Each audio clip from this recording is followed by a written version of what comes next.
Hi, I'm Dick Termes.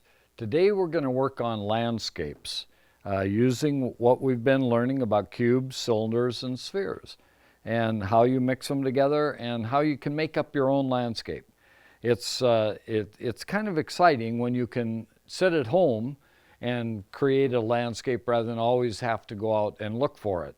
And so I just want to show you some techniques that I use to do this. A lot of times I'll start with some cubical types of structures like this and come off of it and slant when you work with landscapes, there's usually more slanting down and less like the cube where it really goes straight down all the time.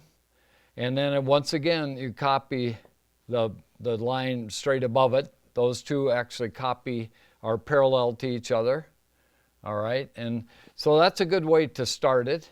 These lines copy there, and this is running into it. I always say don't have them run into each other. Stretch this out a little bit out here. So you end up with a structure like that. It's a little more artistic if it isn't crowding two lines into each other.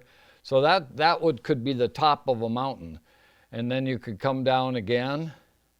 And I'm sticking right now with cubical stuff, straight angles, and no cylinders yet. I'll tell you when we switch to a cylinder. But this could be the next part of the mountain coming down. And once again, it copies, but doesn't have to exactly copy. It can do its own little weird things. And like so. And then I'm gonna just start over here and do force myself to get into some spherical shapes like this, just so I know they're going to be part of this over on the side. And I'm going to work that right down into this. And maybe over here, in order to get a good sphere thing started, I'm going to cut a cliff formation out of that. Kind of a cubical thing. So I'll erase this line there and come off of it with like a jagged edge to the sphere. And you have like a little guy going like that, and another one maybe back in here. Keep that one a little more simplified, like so. Get rid of that corner. All right, now I'm going to just come back to here, and we're going to start with another jagged part here, and then I'm going to work with some cylinders stuff here. So it kind of flows a little bit more, maybe jagged there, but cylinder there, and run into it, something like that. So now this is the same, these are all the same planes, this one, this one, this one are all they're flat, looking down at them. So now we come off this like so, and extending those outward a little bit helps to make it flow. Okay, so now we've got this mountain going, and I'm going to have a little stream coming from back here that rolls. In some places it's jagged.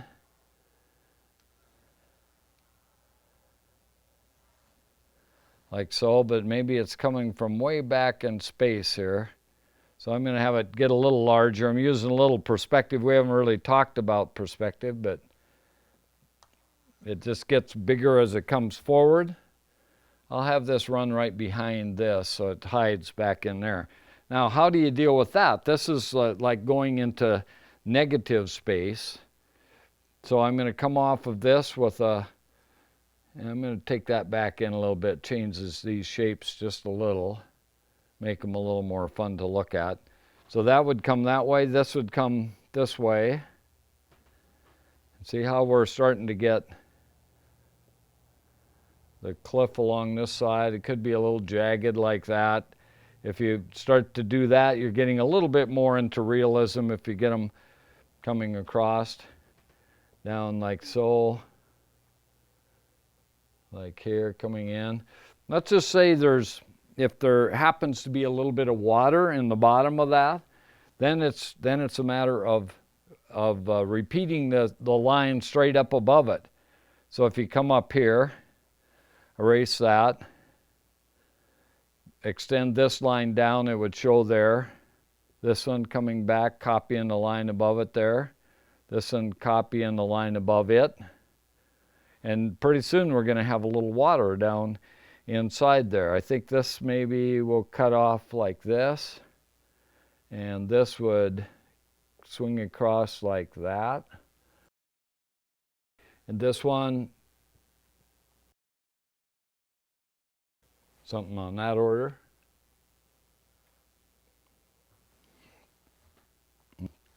And let's get the bottom of these working. Like so. Swings up, goes back up in here. This swings down. This could come back like that. This runs into that. Okay, let's have I'm going to have another, like a cylinder guy going on back here.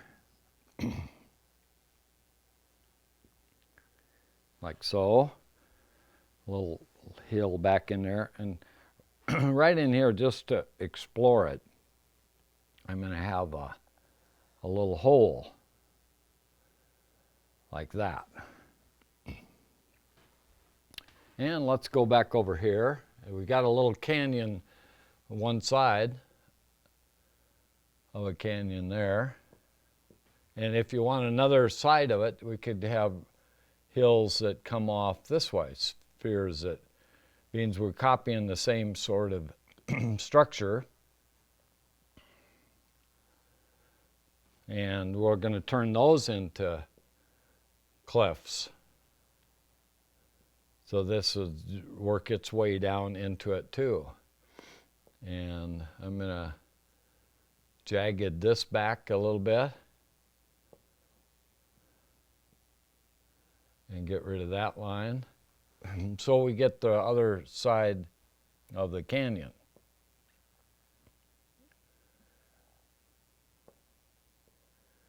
And extend these on down till they run into something.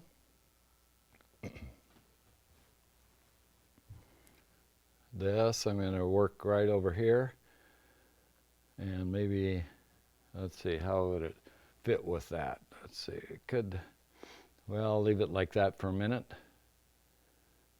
Oh, yeah, maybe like this.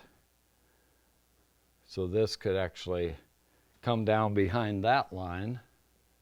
Maybe it swings right into there. We'll see if that makes sense in a second here. Get rid of this line.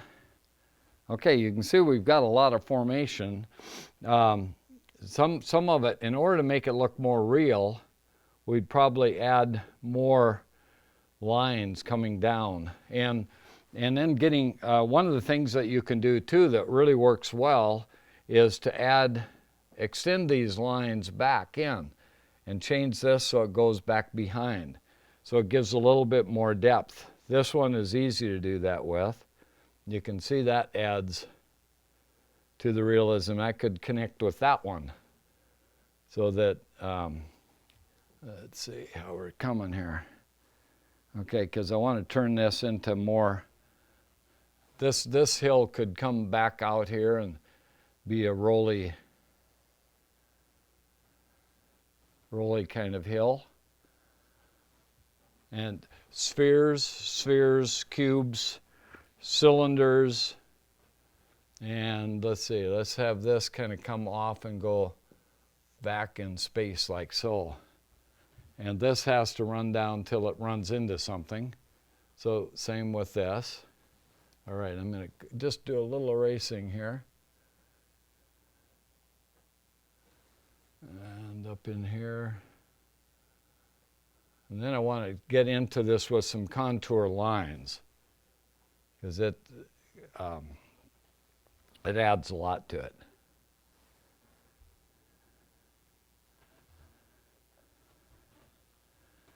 Okay, so a few more of these lines coming up, because I think getting the different dimensions in that is very good. adds to it. But you can see you got a lot of stuff going on here. And you're just making it up out of our head.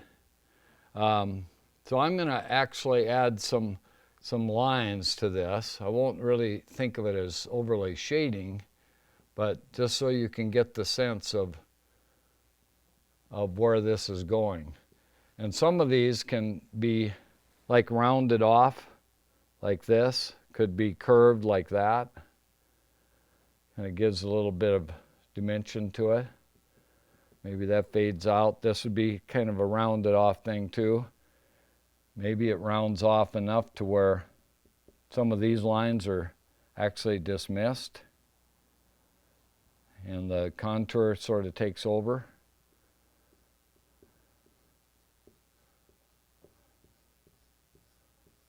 You can kind of get the feel of the land a little bit more. Same way here. This is all coming down in. This is taking off and rolling around like that.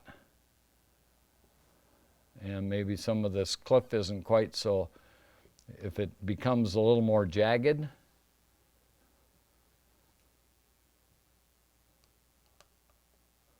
And these lines actually connect with those.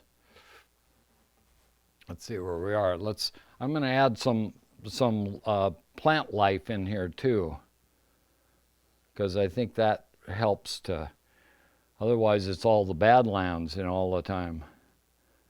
This could come up and actually run out that way. And let's just start right in here and put a grove of trees back behind this ridge. Run back there, and once you start in doing that, then this probably could, that means it's up in the air. I'm going to get into more pine trees here.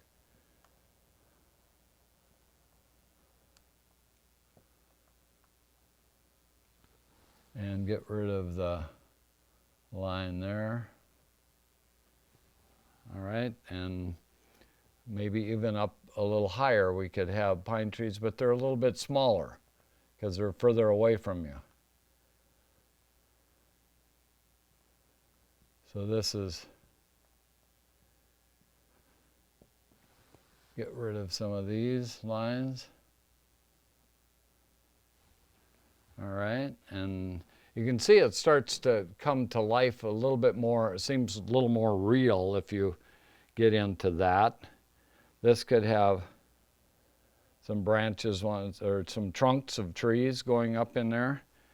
Okay, down in here, this is, okay, I'm going to use a little different stroke down here because water is nice when you have that horizontal stroke in there. It'll make that pop out a little bit better.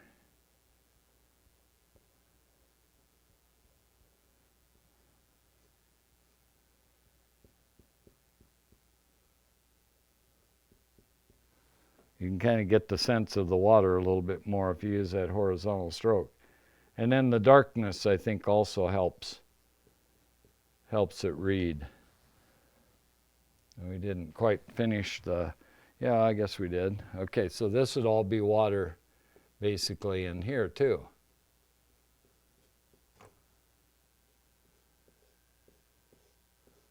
Horizontal strokes, just like the top of the cylinder is horizontal, and this is kind of the contour surface line of cylinders and cubes.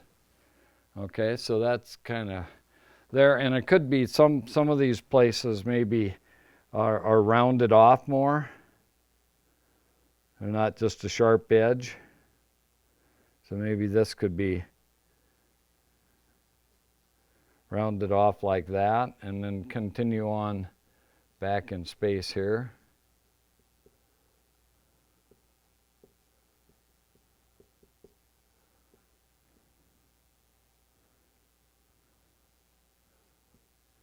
And I'm going to grow a little tree back behind this. A couple of them.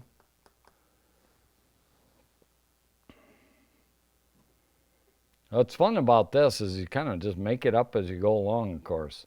And you take advantage of of what the cubes and cylinders and spheres, what they can do. If you keep that in the back of your head, it makes a lot of difference. It is, as far as gives you kind of permission to do things. If you just have to sort of draw a line and come up with stuff, it's tricky. All right, and then here the lines coming down in like that help make it look more cliff-like. I'm going to let this be darker back here. And then, but I'm going to let this have cliff shapes that come down, but maybe they don't make it all the way down. It kind of gives you a little bit of, and this tucks in behind that. Gives you a reason for that line to be there. This looks a little bit strange here too. Maybe I'll tuck that back in a little bit more. Like that. The one thing you have to think about when you're doing the shapes, that before you get to the forms, is to get artistic shapes. You know, when you first start with that shape, you want to make sure that it's simple, it has a lot of variety to it, and it just makes a big difference in your end results. I'm going to do this too and make this a little more jagged so that lines can be coming off of this, cliff lines, and maybe a few boulders down in the bottom here or something can be laying down there. Same here, a little more jagged, makes it look a little bit more realistic. And then with shading and color, of course, this makes a whole lot of difference in it. This kind of back here could have some rolly trees running on it that just sort of are in a silhouette of either light silhouette or dark silhouette. I guess there's both things. Okay, so that could be turning into trees. Let's look over here a little bit. We got all of this canyon stuff, and I think this needs to have some lines running down in it too. Sometimes to make the top a little more jagged so it actually deserves to have lines coming down is important. You can see that gives a little bit of the feeling of it. Okay, a few more trees in here. We've got to make sure they're the right size. I think they should be smaller because these to me look like they're way back in space. So we'll make them smaller. Some may be up in here. Some of these will not be behind. They could actually be on this side of the hill. And let's see where we are over here, because there should be something running through here. That's that line. And maybe even another.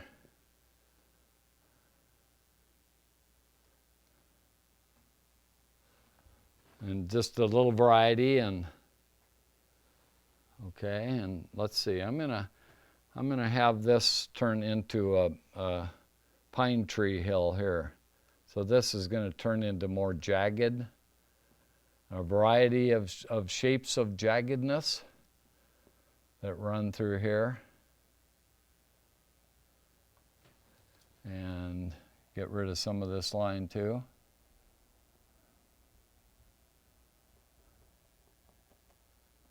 All right, and that can become almost a pattern that you create. And you know that whole hill, and you're following the contour of the hill when you make these little jagged tree lines. And they could run right into this. Help bring out that side a little bit, but you can see the detail could be added. Maybe this is more of a rounded off tree. So you have and up toward the top, maybe it does turn into pines. Pines like the top, kind of. At least here in the Black Hills. And you can see that's starting to come. This needs some life in here. Little pattern of trees. Could be even a tree right there. It just seems like it.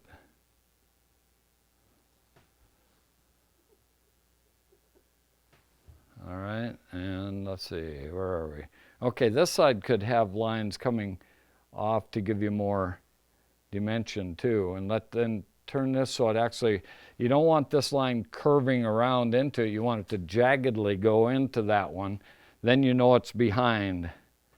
Same way here, I'm going to have this come up and do a little bit of stuff. It's going to actually swing over into that line. And let's see, where are we? Then we need a few lines maybe coming off of this so that it shows that it's jagged there too. If you go up like Spearfish Canyon where I live, you know, you see lots of these